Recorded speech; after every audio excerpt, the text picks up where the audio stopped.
Pemirsa, akibat listrik di Stadion Haji Dirmutala Lampineng, Banda Aceh tak kunjung hidup jelang laga PSMS Medan lawan Persiraja Banda Aceh, akhirnya ribuan penonton mengamuk di lapangan pertandingan.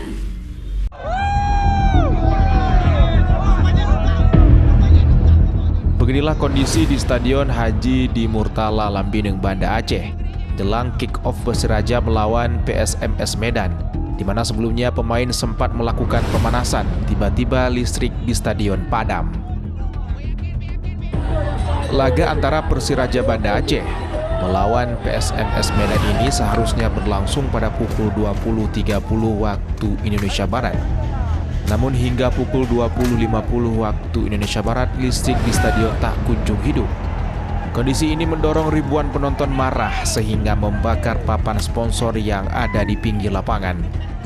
Selain papan sponsor, penonton juga membakar jaring gawang serta merusak area tribun, dan kemarahan penonton semakin tak terkendali setelah panitia mengumumkan pertandingan Persiraja menjamu PSMS Medan dalam Liga 2 musim 2022 sampai dengan 2023 ditunda.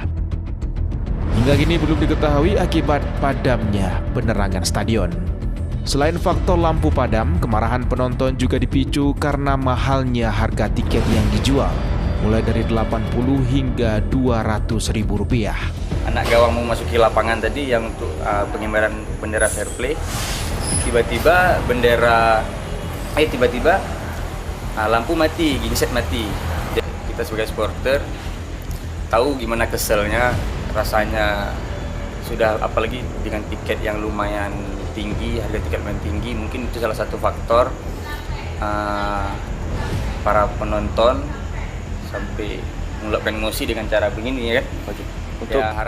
Tidak ada korban jiwa dalam insiden ini, namun kerugian ditaksir mencapai puluhan juta rupiah. Sementara untuk laga Persiraja melawan PSMS Medan ditunda sementara. Dari Banda Aceh, Sukri Saripudin, iNews melaporkan.